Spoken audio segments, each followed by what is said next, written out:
1845, a ship known as the Fatal Razak departed Calcutta, India, carrying the first Indian immigrants to the mysterious land of Trinidad and Tobago.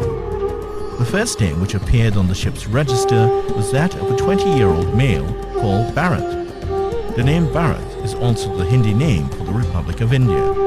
Bharat and others embarked on this journey to work as indentured laborers in the British colony of Trinidad, where slavery had recently been abolished. Their arrival was eagerly awaited by the colonists, who believed these new workers could save the island from depression and ruin.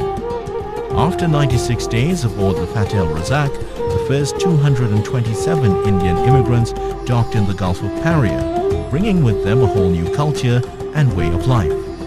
This day, the 30th of May 1845, would come to be known in the future as Indian Arrival Day. Over 143,000 Indians came to Trinidad and Tobago to work as indentured laborers in the years spanning 1845 to 1917. Each individual was granted a 5-year contract, upon completion of which they were given a choice: a gift of 10 acres of land or returning home to India. Many were sold the false promise of paradise not too far from home. The reality, however, was quite different: a harsh overseas voyage under cramped and uncomfortable surroundings. Then, upon arrival, immigrants were put to work the very next day. In spite of the many hardships, the vast majority would choose to stay upon completing their indentureship. And now today, Indo-Trinidadians make up 37% of the population, making them the largest ethnic group present in the country.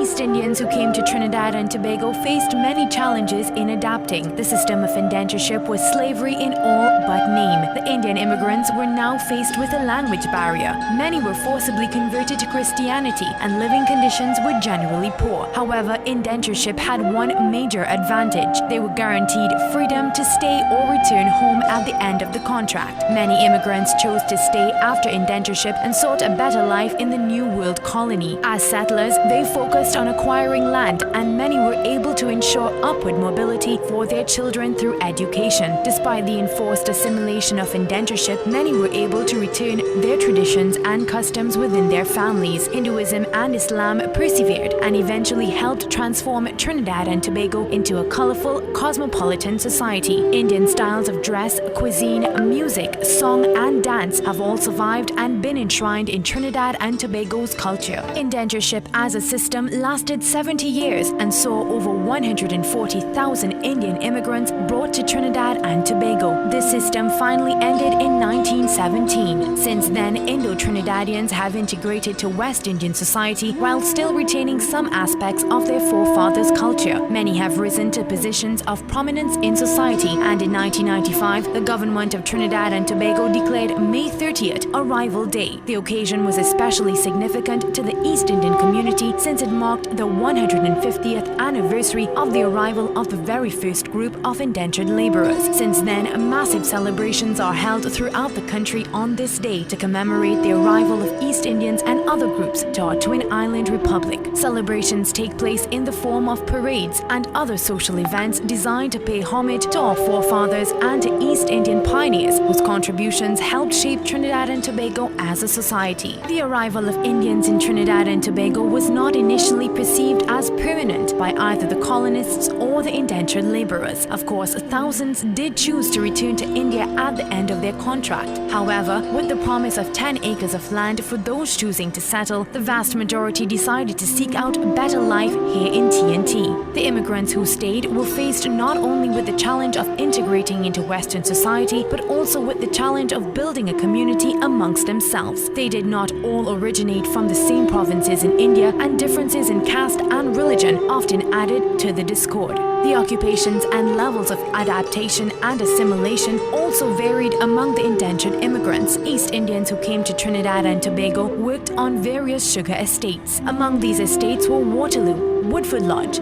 Picton, Union Hall, Bront, Esperanza, Caroni, and Canaan.